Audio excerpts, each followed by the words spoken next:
2 months ago, I, 45 female, woke up to a zero balance in my bank account. Now, 2 months on, I still can't convince myself it's not my husband's fault or that forgiveness is possible. This was a shared bank account my husband and I had opened, and it's where he receives his paychecks and our rent, groceries, gas, credit card payments, etc. come out of this account. We're not rich. I make $14 an hour working 28 hours a week, and he makes $18 an hour full-time. We have 2 kids, but only our younger daughter pre-tween is his biologically. My older daughter tween's father is my ex. We broke up due to his constant cheating, never remarried. This all started because my husband got a real estate license in hopes of making extra money, despite no real business until summer. He became concerned about how real estate agents have to be trusted with sensitive information and was afraid it would work against him if he were being sued by creditors. I admit that to soften the standard of living disparity between my ex and me, we took out more credit cards than we should have, for my daughter's sake. We got collection calls and I told him to tell them to get a life. I also suggested bankruptcy, but he said that they would all come to collect the money anyway. One creditor was particularly aggressive and found us after we moved, and my husband said his public license meant they'd always find him. He called them and negotiated it down to $700, which we could take the hit for. My husband said he'd take care of it, and they agreed to write it off and then paid with an e-check. For like a few days, everything seemed all right. Then I wake up to find out they drained the entire account. $4,000. I broke down crying. My husband came in and instead of doing something, anything, he just clutched his chest, motioned helplessly, and made some gasp. He went mute and just sat there while I was there, thinking about how we didn't even have enough credit to get our groceries for the week, and that I'd have to use my child support from my ex to feed my kids and my husband. I grabbed our kids and drove to my ex's house because I had nowhere else to go. Despite being a cheater, he didn't want his daughter to starve or to watch her sister starve, so he let us stay there. My husband tried calling me. He acted possessed when I went to get more stuff. I heard him screaming at the top of his lungs that they were breaking up families. He left reviews saying this company took away everything he had and ruined his family. My ex said everybody knows debt collectors would do this, and my husband should have listened to me. It's been 2 months and I'm finding my own place. My husband no longer does anything with his RE license and barely kept his job because he'd be distracted. Now, all our interactions, he's filled with resentment, and yesterday we got in a blowout fight where he said if I ignored the collectors, none of this would have happened, and I'm ready to move past it. Am I the idiot? So the real story is that you racked up a bunch of credit cards you couldn't pay for so that your oldest daughter wouldn't like living at your ex's house more than yours. You ran up credit card debt because you were having a lifestyle competition. You lack marketability skills, don't work full-time, and are financially illiterate. You have no emergency food supplies to get by for a week or two, so you moved in with a cheating ex-lover and abandoned your husband. Lady, you ran up all the debt. You tried to dodge it and told your husband to dodge it. Your debt was negatively impacting your husband's career, yet you seem to believe he's the idiot in your story. You are the idiot 100%. Debt doesn't just vanish. Do you really think you can just move to a new address and all of your credit card debt goes away because you no longer see the bills? It's not just free money. It's wild that you're blaming your husband for trying to pay off your debts as the cause for this. Your husband was trying to do the right thing and improve your sorry life. He deserves better than you. Yep, I couldn't believe the whole "I told him to get a life" bit. I heard the record scratch sound in my head and I reread that sentence 5 times. I was like, how is an actually functioning adult this stupid? Does she really think that she can just tell credit card companies they're not going to pay and that's it? And the only way they can force you to pay is if you stay on the phone with them? How did she type all of this out without dying of embarrassment? You'd be surprised how many people treat debt like this. I deal with them every day. OP's 45 and makes $14 an hour with a net worth of $4,000. She racks up the debt. All because she wouldn't accept her daughter would live a little less rich than at her dad's house. Not to mention, she went straight to her ex's house. She's a moron and a thief.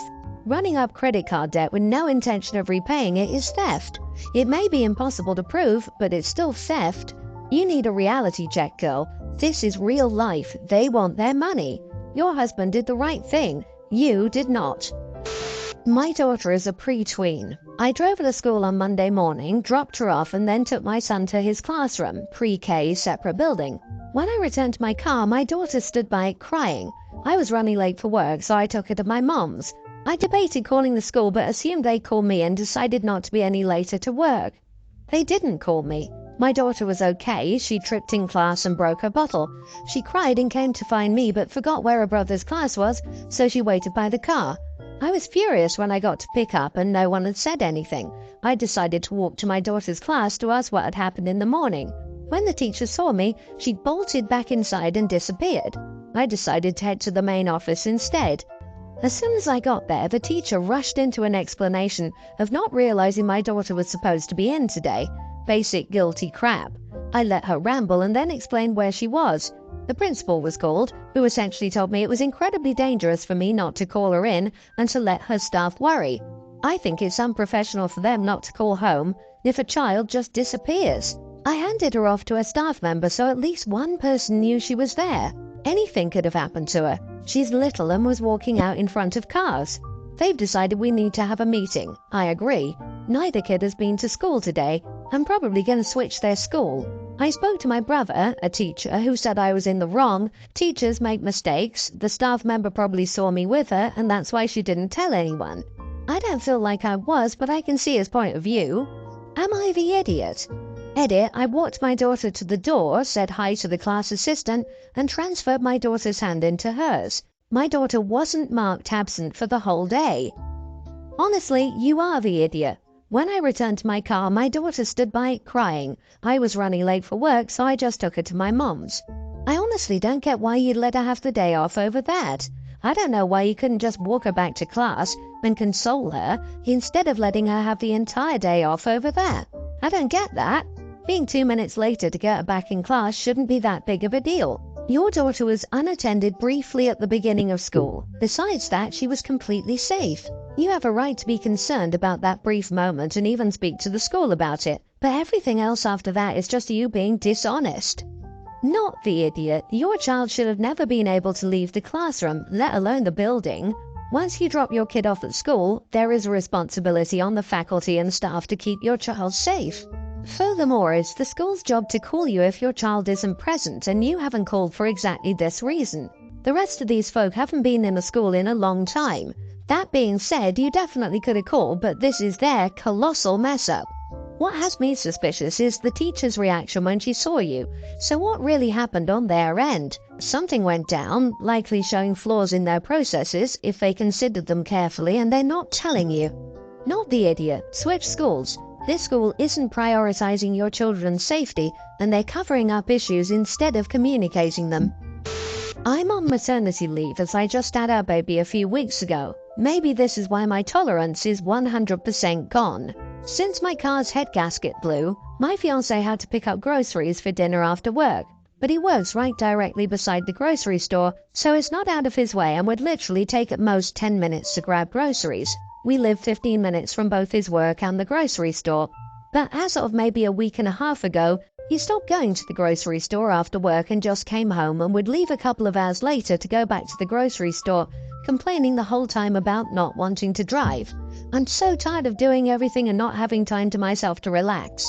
By the time I finally convinced him to leave to go to pick up stuff for dinner, it's almost 7 p.m. every single time. Never fails. And it could have all been avoided if he'd just taken the time to walk 5 feet to the grocery store before coming home every day. Well, last night he got home at 4:30. I specifically asked him earlier in the day to grab groceries before coming home, but he didn't because he just wanted to come home. He played with the baby for maybe an hour before I finally asked him to get dinner because I was hungry for once. I've barely been able to eat since having the baby because food is gross to me right now. He said he would in a bit and sat on the couch with a beer. 45 minutes later, he got himself a bowl of cereal and sat back on the couch.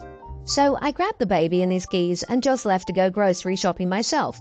And I took longer because I did a big shop, so I don't have to depend on him anymore. Maybe 30 minutes later, he called and asked where I was and why I took his truck, knowing it didn't feel it was safe for me to drive. I said, I was done waiting for you. I was hungry, you didn't care, so I did it myself. If you didn't want this happening, then you should have gone to the store before coming home. He says I'm an idiot for taking off with the baby without saying anything to him, and that I should have just waited until he was ready to leave. Edit, just to clarify, he said the power steering was going and that's why he didn't want me driving it. But the power steering was 100% fine. He drove normally with zero issues. I've driven his vehicle plenty in the past, but ever since I had the baby, he doesn't want me doing anything or going anywhere. This is the first time I've gotten out of the house other than our baby's doctor's appointments in 5 weeks. The power steering was an excuse at best. He won't buy groceries that last more than a day. The truck is in my name, so it's not considered theft. All my family and friends are in Maine. He moved me out to the middle of nowhere in Arizona last year because he was depressed and needed a change. I don't know anyone here. There's not even Uber or Lyft in this area. Not the idiot. I'm sorry, but it sounds like he's keeping you a prisoner in your own home. Not out for 5 weeks. That's ridiculous. I tell him to watch the baby when he gets home and go without him. He needs to get over whatever insecurities he has about you living your life with a baby. Your fiancé is awful. It sounds like he just wanted to trap you into having a kid. Agree, this sounds like a power play, especially as there's nothing wrong with the car. I would leave the baby with him next time, or better still, leave him altogether. To get food for just himself. What an idiot. Why did you have a baby with this selfish person? I suggest you look at alternative arrangements that don't make you, and now your child, dependent on him. This is giving me the heebie-jeebies for you. Something here needs to change. Girl, think it's time to move back to your family. He moved you across the country, isolated you from everyone and everything, and now controls your every move. This is not okay. Do not marry this guy. Get a hold of your family and see if anyone will help you get back home safely. These situations tend to escalate into violence. Even if they don't, that's no way to live. I, female 28, am Latina and my husband 29 is white. We met in college and got married 2 years ago. His parents have always had issues with our relationship, making indirectly offensive comments about me. They never accepted me as part of the family and treated me like a stranger. A year into the marriage, the situation reached a point where I asked my husband to choose between me and his parents. He chose to stay with me and we cut off contact with them. Despite my husband defending me from indirect comments, I couldn't handle their disrespect. I felt hurt every time I had to interact with them. I'm in my 3rd trimester of pregnancy with our first child, and somehow my husband's parents found out. They started calling and texting my husband, I don't know how they got his number, apologizing and expressing a desire to meet their grandchild when it's born. They claim to have changed and we shouldn't deny them that. I don't believe them and I don't want them to have any contact with my child. I don't trust them, and I'm afraid they might do something to harm us. I also don't want my child to grow up hearing the same horrible things they said to me. I think they don't deserve to be a part of my child's life after everything they've done. My husband is torn. He says he understands my side but also misses his parents and wants to give them a chance. He thinks they're our child's grandparents and might have genuinely changed. He wants to reconcile with them and wants me to do the same. I refuse to do that and tell him he can do as he wishes, but I won't let them see our baby when it's born. I say this is my final decision and he has to respect it. He was upset with me, but he agreed and we haven't discussed it further. Am I the idiot? Not the idiot. Have they tried to make amends to you for the way they treated you? If not, then they haven't changed because that's exactly what a person who has changed would do. Apologize for being an idiot. Point that out to your husband and remind him that his child is the race they find appropriate to attack. Does he really think his child should be exposed to that? Don't let your kid around them, but if your husband misses them, there's no reason he can't see them on his own, not at your home. Both you and your child deserve to be safe in your own home, and inviting idiots over is the opposite of safe. Please don't. My grandma was a loving woman who was bigoted. She loved me but never forgot I was colored. She told me never to go out in the sun, I would get too dark, and told everyone I was Italian, not Puerto Rican, and when I misbehaved, she said I was bad, just like my dad. Do not let these people near your child. They may love the pieces they see of their son, but they won't forget what they don't like about you. It will mess your kid up. I'm 18, and when I was around 10, my mom cheated on my father and got pregnant. This resulted in my half-sister, Kathy. Soon after, my parents cut my grandparents out of our life. My parents stayed together. I turned 18 3 months ago, and my grandparents